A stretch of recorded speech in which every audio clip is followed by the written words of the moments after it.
প্রায় চলে এসেছে জিলহজ মাস। ইসলামের 4টি সম্মানিত মাসের মধ্যে জিলহজ মাস একটি। তবে এই মাসের প্রথম 10 দিন সবচেয়ে বেশি গুরুত্বপূর্ণ। এই সময়টাতে মহান আল্লাহ তার রহমত গুণে বান্দার প্রতিটা ভালো কাজের সওয়াব কয়েক গুণে বাড়িয়ে দেন। তাই আল্লাহ ও তার রাসূল সাল্লাল্লাহু আলাইহি ওয়াসাল্লাম এই 10 দিনকে খুবই গুরুত্ব দিয়েছেন। আল্লাহ বলেন, এবং এই নির্ধারিত দিনে আল্লাহকে স্মরণ করো। এছাড়াও মহানবী সাল্লাল্লাহু আলাইহি ওয়াসাল্লাম বলেন, এই 10 দিনের মতো এমন আর দিন নেই যাতে বান্দার সৎ কাজ আল্লাহর কাছে বেশি প্রিয়। আজকে আমরা এই 10 দিনের 9টি গুরুত্বপূর্ণ সুন্নত নিয়ে কথা বলবো। জিলহজ মাসের প্রথম সুন্নতটি হচ্ছে বেশি বেশি জিকির করা।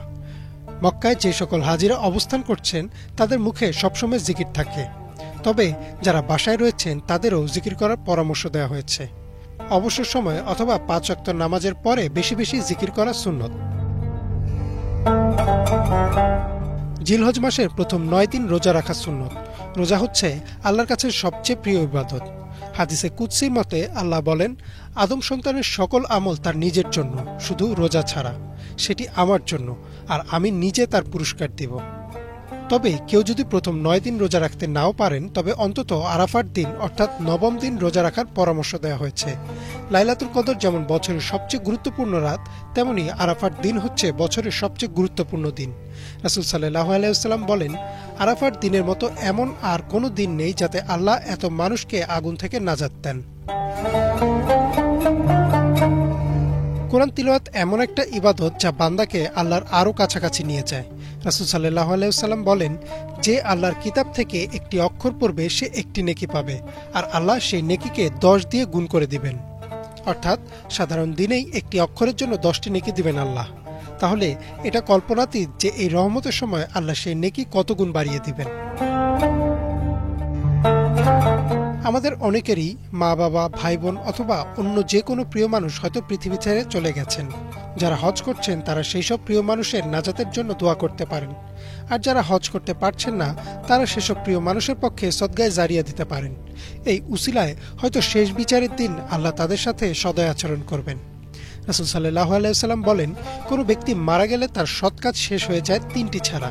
সদকায়ে জারিয়া এমন জ্ঞান যা থেকে অন্যরা উপকৃত হয়, এবং সৎ সন্তান যে তার জন্য দোয়া করবে।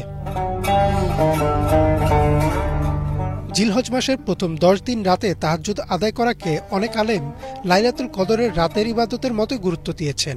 আর সাধারণ রাতেই আল্লাহ তাহাজ্জুদের নামাজকে ভালোবাসেন, আর এই গুরুত্বপূর্ণ সময়টাতে এই নামাজ যে কতটা ফজিলতপূর্ণ তার বলা অপেক্ষা রাখে না। সদকা করা বা দান করা এই কাজগুলো আমরা সাধারণত রমজান মাসে করে থাকি, তবে এই কাজগুলো জিলহজ মাসেও বেশ গুরুত্বপূর্ণ ও করার পরামর্শও দেওয়া হয়েছে।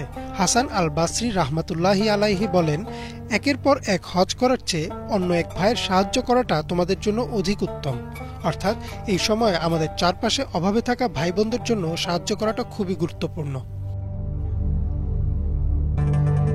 হজ হচ্ছে আল্লাহর কাছে ক্ষমা চাওয়ার জন্য সর্বোত্তম ইবাদত। বলা হয়, হাজার আল আসওয়াদে চুমু খেলে একজন মুমিনের সব গুনাহ সেই পাথর শুষে নেয়। কিন্তু এমন অনেকেই আছে যারা হয়তো হজ করতে পারেননি, তাদের জন্য আল্লাহ তওবার দরজা খুলে রেখেছেন এই সময়। আল্লাহ কোরআনে বলেন, তোমাদের প্রতিপালকের কাছে গুনাহের ক্ষমা প্রার্থনা করো, অতঃপর তার অভিমুখী হও। তিনি তোমাদেরকে এক নির্ধারিত কাল পর্যন্ত উত্তম জীবন উপভোগ করতে দিবেন, এবং যে কেউ বেশি আমল করবে তাকে নিজের পক্ষ থেকে বেশি প্রতিদান দেবেন। আর তোমরা যদি মুখ ফিরিয়ে নাও তবে আমি তোমাদের জন্য এক মহাদিবসের শাস্তির আশঙ্কা করি। জিলহজ মাসের 10ম দিন অর্থাৎ ঈদুল আজহার দিন নামাজ পড়াকে খুব বেশি গুরুত্ব দেওয়া হয়েছে। নবী করিম সাল্লাল্লাহু আলাইহি ওয়াসাল্লাম তার জীবনে সবসময় এই নামাজ আদায় করতেন, এবং তার চলে যাওয়ার পর সাহাবারাও এই নামাজ আদায় করতেন। এই নামাজের মাধ্যমে বান্দা তার রবের শুকরিয়া আদায় করে, তাই ঈদের নামাজও খুবই গুরুত্বপূর্ণ। ঈদের নামাজের পর রাসূল সাল্লাল্লাহু আলাইহি ওয়াসাল্লামের শেখানো পদ্ধতিতে কোরবানি করাটাও গুরুত্বপূর্ণ। মহানবী সাল্লাল্লাহু আলাইহি ওয়াসাল্লামের একটা সুন্দর সুন্নত রয়েছে। রাসূল সাল্লাল্লাহু আলাইহি ওয়াসাল্লাম প্রতিবার একটা বেশি পশু কোরবানি করতেন তাদের পক্ষ থেকে যাদের কোরবানি করার সামর্থ্য ছিল না।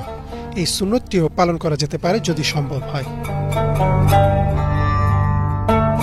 এই 9টি সুন্নত ছাড়াও আরও ছোট বড় অনেক সুন্নত রয়েছে যা রাসূল সাল্লাল্লাহু আলাইহি ওয়াসাল্লাম পালন করার পরামর্শ দিয়েছেন। আর যেহেতু এই সময়টাকে আল্লাহ সম্মানিত ও গুরুত্বপূর্ণ ঘোষণা করেছেন, তাই এর সর্বোচ্চ সদ্ব্যবহার করা আমাদের কর্তব্য। ইমরান মাহমুদ, বাংলা ভিশন।